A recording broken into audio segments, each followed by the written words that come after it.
Hello friends, आज हम लोग एक टॉपिक डील कर रहे हैं। बहुत कॉमन टॉपिक, काफ़ी पेशेंट इसके हैं। Whitish colour of genital organ. Male और फीमेल दोनों में एक कॉमन डिजॉर्डर होता है जिसमें वाइट कलर के वहाँ पे इरप्शन बन जाते हैं, व्हाइटिश कलर डेवलप हो जाते हैं, जिसके कारण कई तरह की परेशानियाँ हो जाती है। आज हम लोग उसी पर जिक्र करने जा रहे हैं कि जेनाइटल ऑर्गन में वाइट कलर क्यों हो जाता है। चलिए, जैसा कि आप हम तो एलिवेटर डायग्राम बना रहे हैं इसमें लोग। जैसे ये आप एक्सटर्नल जेनाइटल ऑर्गन्स में ये पेनिस का फोटो है, ये ऐसा आपको मिलेंगे शेप के। और इसके ऊपर में यहाँ पर 4 स्किन होते हैं। इसके ऊपर में 4 स्किन होते हैं। हम आगे तक ले जा रहे हैं हम लोग, बहुत हम लोग यहीं तक लेके चले। इसको खाली मोड़ दे रहे हैं यहाँ पे, फर्स्ट को मोड़ दे रहे हैं इसलिए कि समझना हम लोग को व्हाइट के बारे में समझना है, इसलिए यहीं से मोड़ दे रहे हैं, है ना। जैसे व्हाइट स्किन है यहाँ पे हम लोग थोड़ा इसको फोल्ड कर दिए हैं, ये हम लोग बोले इस चीज़ को।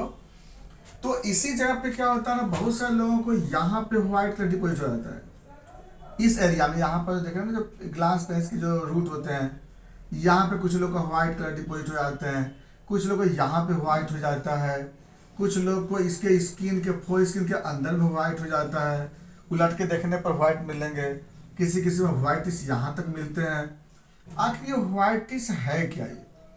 ये बार बार जो हम बात कर रहे हैं व्हाइटिश कलर का, ये व्हाइटिश कलर जो होते हैं ये है क्या? ये तो किसी भी तरह से जब व्हाइट कलर वहाँ पे white eruption, white patch, white fluid कुछ भी अगर डिपोजिट हो जाता है ना, तो इसको हम लोग abnormal deposition of whitish colour बोलते हैं। है क्या, अब बात करते हैं। देखिए, कुछ नॉर्मल कंडीशन में, फिजियोलॉजिकल कंडीशन में भी व्हाइट कलर जमा हो जाते हैं, जिसको हम डिजीज नहीं बोलते हैं। तो पहला होता है physiological condition, physiological whitish. Physiological whitish किसको बोलते हैं? तो फिजियोलॉजिकल व्हाइटिश में इस एरिया में, पेनिस के जो इस एरिया में कुछ फैट सब्सटेंस, कोई ऑयली सब्सटेंस, म्यूकस और म्यूकस सेल्स सब के सब यहाँ डिपॉजिट कर जाते हैं, जिसको हम एस्मेग्मा कहते हैं। एस्मेग्मा है ना, वो आपको व्हाइट कलर के जमा हो जाते हैं, तो इसको हम लोग एस्मेग्मा कहते हैं। आइए आपको फिजियोलॉजिकल बोलते हैं, ये फिजियोलॉजिकल होता है। ये फिजियोलॉजिकल, इससे किसी भी तरह का हानि नहीं होता है, इससे किसी भी तरह का डिजीज नहीं होता है। ना इसमें कोई इचिंग होता है, ना कोई इरप्शन है, ना कोई यहाँ पे खुजलत, यहाँ पे बर्निंग होता है, ना पेन होता है, कुछ नहीं है यहाँ पे। और अब हम लोग बात करते हैं इसके कारण क्या है। तो इसके कारण होते हैं जब 4 स्किन प्रॉपरली ओपन नहीं होता है, जिसको बोलते हैं फीमोसिस कहते हैं। तो अगर 4 स्किन प्रॉपरली ओपन नहीं होंगे, तो 4 स्किन प्रॉपरली ओपन नहीं होने के कारण यहाँ पे क्या होंगे, एस्मेग्मा जमा हो जाएगी, वाइट कलर के जमा हो जाएंगे, जिसको फीमोसिस कहते हैं। कई बार ऐसा होता है यहाँ पे कि अगर यहाँ पर वॉश नहीं करते हैं प्रॉपरली, कई कई दिन तक लोग वॉश नहीं करते हैं, तो उसमें भी कभी कभी वाइट यहाँ पे जमा हो जाता है। इसको भी हम अलर्ट, यहाँ पे इसको भी हम लोग डिजीज नहीं बोलते हैं, है ना, अनवास्ट के कारण। चलो, इसको तो बात हो जाए। इस केस में किसी भी तरह का इचिंग नहीं होता। हाँ, इसको आप ठीक करने का तरीका क्या है?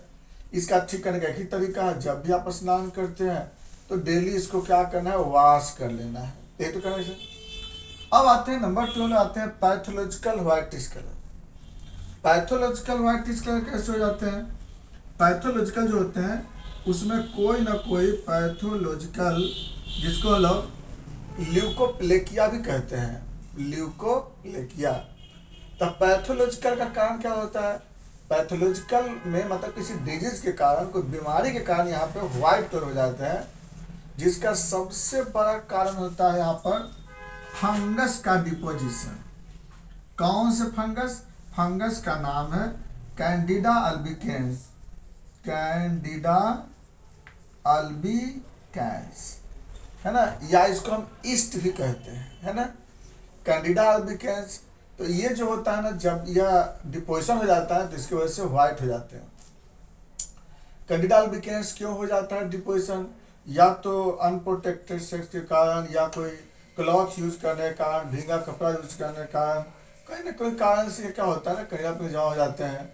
जो सबसे ज़्यादा हाइजीन मेंटेन नहीं रहने के कारण, या डायबिटीज मेलाइटिस वाले पेशेंट को भी यहाँ पर कैंडिडा जमा हो जाता है। अब हम लोग नंबर 2 पे आते हैं। दूसरे नंबर पे क्या होता है? एलर्जी के कारण। कोई भी एलर्जी के कारण भी क्या होता है, यहाँ पर व्हाइटिश कलर के डिपोजिशन हो जाते हैं। कोई ऐसा क्यों? तो किसी भी एलर्जी के कारण म्यूसिन प्रोटीन ज़्यादा बनते हैं, जिसके कारण यहाँ पर म्यूसिन व्हाइट कलर का लेयर बना लेता है, जिसके कारण भी यहाँ पर व्हाइट हो जाते हैं। नंबर 3, थर्ड नंबर पे आता है, जैसे आपको आता है एक बैक्टीरिया है, एक क्लेमाइडिया बैक्टीरिया, जिस बैक्टीरिया के कारण भी कभी कभी यहाँ पर आपको इन्फेक्शन होते हैं और उसके बाद आपको व्हाइट कलर के डिपोजिशन हो जाते हैं। ये भी होता है यहाँ पे व्हाइट कलर के बनने के कारण। उसके बाद कभी कभी यहाँ पर विटामिन ए की डिफिशियंसी होने के कारण भी यहाँ पे व्हाइट कलर के डिपोजिशन हो जाते हैं। तो अब क्या है ना, तो अब देखो, अब जो पैथोलॉजिकल कंडीशन में जब डिपोजिशन होता है तो पहला फंगस होता है। फंगस के कारण क्या होता है, अगर डिपोजिशन होगा तो वहाँ पर इचिंग होते हैं, है ना, इचिंग होगा और व्हाइट डिस्चार्ज भी वहाँ से हो सकते हैं। इतना याद रखिए। अगर बाय द वे एलर्जी के कारण होगा तो वहाँ पे इचिंग होंगे और कभी कभी वहाँ पे बर्निंग सेंसेशन भी होंगे। अगर और कभी कभी रेड भी हो जाता है, व्हाइट के साथ साथ रेड कलर के बीच बीच में पैच मिलेंगे आपको, या साइड में मिलेंगे पैच। अगर बाय द क्लेमाइडिया के कारण अगर होगा वहाँ पे व्हाइटिस, तो वहाँ पर आपको पेन भी होंगे, थोड़ा थोड़ा माइनर पेन होते हैं। फिर वहाँ पर आपको डिस्चार्ज होते हैं, सबसे ज़्यादा डिस्चार्ज होता है। और विटामिन ए के कारण होंगे अगर बाय द वे तो कुछ भी नहीं होता, वहाँ पे कोई सिम्टम नहीं, बस व्हाइट कलर के मिलेंगे आपको। ज़्यादातर पेशेंट ऐसा भी सिम्टम बोलता है कि कुछ नहीं हमको होता है, सिर्फ व्हाइट कलर है, no itching, no eruption, no pain, no irritation, कुछ नहीं। तो इसका मतलब विटामिन ए की डिफिशियंसी के कारण वहाँ पर जो सेल है वो आपको व्हाइट कलर के वहाँ डेड हो चुके हैं, ज़्यादा फॉर्मेशन कम हो रही है, डेड ज़्यादा हो रहे हैं। तो इसके कारण क्या होता है, विटामिन ए के कारण वहाँ पर इरप्शन होते हैं, ये भी व्हाइट के कारण बनते हैं। अब चलिए, ये सब तो आप कॉज देख लिए, सबका अपना सिम्टम देख लिए। अब रही बात इसका कि हम लोग पता कैसे लगाएंगे कौन से हैं यहाँ पे। तो देखिए, इसके लिए तो सबसे बड़ा चीज़ है, आप क्लिनिकल एग्जामिनेशन से भी देख सकते हैं, और नहीं क्लिनिकल एग्जामिनेशन है या हम लोग फोटो मंगाते हैं उसका, जो जेनिटल ऑर्गन्स का जहाँ पे इरप्शन होता है उसका पिक्चर मंगाते हैं, तो हम लोग को उससे आइडिया लग जाता है। या फिर डायरेक्टली हम लोग ऑनलाइन पे पेशेंट रहते हैं तो लोग मतलब फोटो मंगाते हैं, नहीं तो मेरे साथ ऑफलाइन में आते हैं तो डायरेक्ट देखते हैं, और जैसा रहता है उसके अनुसार हम लोग दवा देते हैं और 100% ठीक होती है, इससे कोई दिक्कत नहीं है। बस डायग्नोसिस ही तो है इसमें मेनली, और पेशेंट से पूछ लेते हैं, क्योंकि हर का अपना अपना कैरेक्टरिस्टिक फीचर, कोई कन्फ्यूजन नहीं होती है, जैसा एजेंट वैसा सिम्टम, या कोई कन्फ्यूजन नहीं होता है। और उसके बाद फिर हम लोग डायग्नोसिस करना चाहते हैं बाय द वे, तो इसका हम लोग माइक्रोस्कोपिक जांच करा के देख सकते हैं इरप्शन का, या फिर इसका हम कल्चर सेंसिटिविटी करा देते हैं इरप्शन का, और उसके बाद हम फिर उसका इलाज करते हैं। तो ऐसा आपको मिल सकता है इरप्शन, आप लोग पता लगा लेते हैं उसको कि किस कारण से यहाँ पर व्हाइट कलर के डिपोजिशन है, विटामिन ए है, या बैक्टीरिया कैंडिडा के कारण है, क्लेमाइडिया के कारण है, एलर्जी के कारण है, या क्या वजह होता है। अब बात आता है जब इन्वेस्टिगेशन करने वाला आते हैं ट्रीटमेंट पे, क्या ट्रीटमेंट करना चाहिए। सके सबसे पहला तो यहाँ पर नंबर 1 पे हाइजीन मेंटेन बहुत जरूरी है, प्रॉपर यहाँ पे प्रॉपर वॉश करना है, हाइजीन मेंटेन करना है। नंबर 2 पे हम लोग विटामिन ए सप्लीमेंट को जरूर देते हैं वहाँ पर। उसके बाद एंटी एलर्जी ड्रग्स, कोई एलर्जी का अगर लग रहा हो अगर चांसेस, तो एंटी एलर्जी ड्रग्स चलाते हैं पेशेंट को हम लोग। इसके बाद बैक्टीरियल डिजीज होगा तो एंटी बैक्टीरियल ड्रग्स भी देते हैं, और उसके बाद फिर हम लोग पेशेंट को और भी डाइट मैनेजमेंट करते हैं। दवा में क्या करते हैं, जैसे मान लिया सपोज एस्मेग्मा है, तो एस्मेग्मा में तो कुछ नहीं करना है, कोई दवा नहीं यूज करना है। लेकिन अगर कैंडिडा का अगर प्रॉब्लम हो तो कैंडिडा अल्बिकेंस में सबसे ज़्यादा ऑथेंटिक दवा काम करता है बोडेक्स। बोरेक्स 30 पावर में 5 ड्रॉप 2 से 3 बार आधे कप पानी के साथ लेने से यह प्रॉब्लम ठीक हो जाते हैं। नंबर 2, दूसरे नंबर पे अगर वहाँ पे डिस्चार्ज बहुत कम हो रहे हैं, नहीं के बराबर हो रहे हैं, तो आप वहाँ पे पेट्रोलियम भी यूज कर सकते हैं।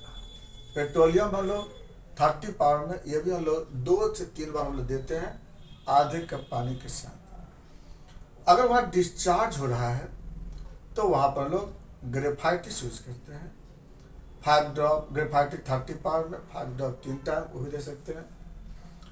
अगर सपोज वहाँ पे एलर्जी के कारण अगर हुआ है, वहाँ पर इरप्शन या वहाँ पे वाइट कलर होते हैं, तब वहाँ पे हम लोग आर्सेनिक एल्बम 30 पावर में हम लोग 2 से 3 बार हम लोग ये भी वाटर के साथ देते हैं लोग। और दूसरे नंबर पे हम लोग मर्कसॉल भी हम लोग मर्कसॉल 200 पावर में 5 ड्रॉप 3 टाइम दे सकते हैं। अगर यहाँ पे क्लेमाइडिया का प्रॉब्लम अगर होता है, बैक्टीरिया का कारण हुआ हो, तब वहाँ पे हम लोग सालिसिया और बेलाडोना हम लोग 30 पावर में दोनों को बारी बारी से दिन भर में 3 बार हम लोग देते हैं पेशेंट को।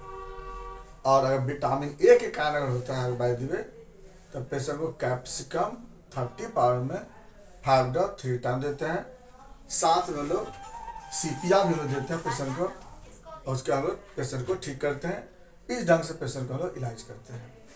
तो ये जो जितना बताया आपको हम ट्रीटमेंट का वे, ये सबसे हम इलाज करते हैं मरीज को, और पेशेंट ठीक होता है।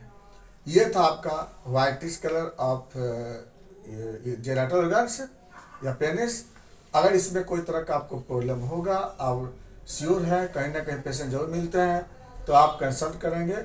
कोशिश करिएगा शाम में ही कॉल करने का, 5:30 से लेकर के और 8 बजे के बीच में। और व्हाट्सएप पे आपका जब जो इरप्शन होंगे उसका आप फोटो जब भेजेंगे। Thanks for watching.